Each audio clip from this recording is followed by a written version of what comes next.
भैया जे भी धरती पे आयल बा और सबके एक दिन ई धरती के छोड़ के सबके जाए के बाद तो कहना बा कवि के कैसे,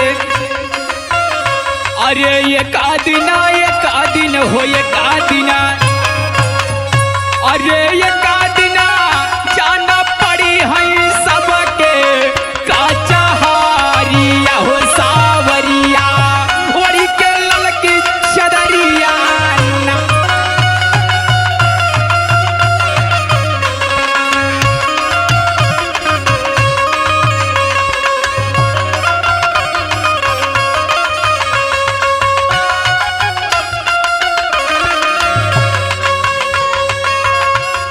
भैया एक दिन जाना पड़ी है सबके काचा हरिया हो सवरिया ओढ़ के ललकी चदरिया ना।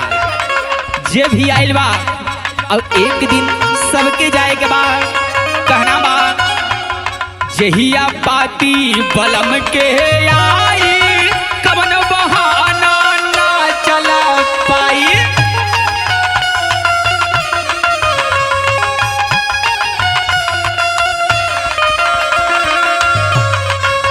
अरे जहिया पाती बलम के आई कवन बहाना ना चल पाई।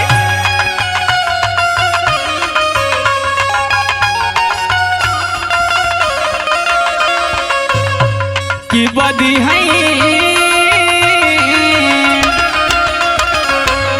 अरे बदी है घर ही के लोगावा कसी कसी के रसोरिया हो सवरिया ओढ़ी के ललकी चदरिया ना। क्या बात है।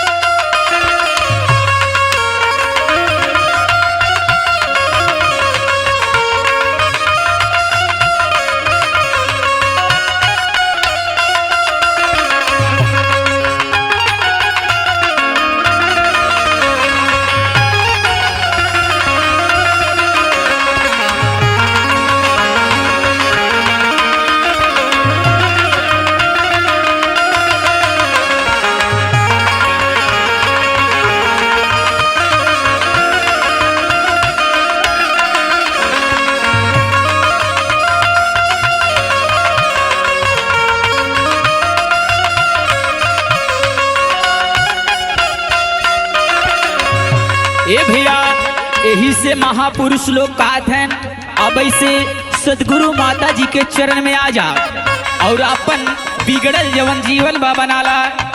कवि के संकेत बा कैसे, सतगुरु शरण में जाई पधारा अपन बिगड़ल जन्म बनाला।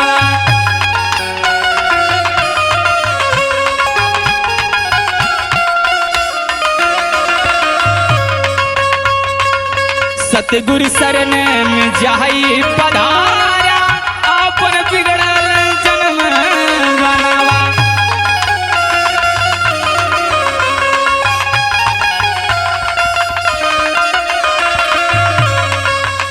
आना का पछतैबा जब भव में।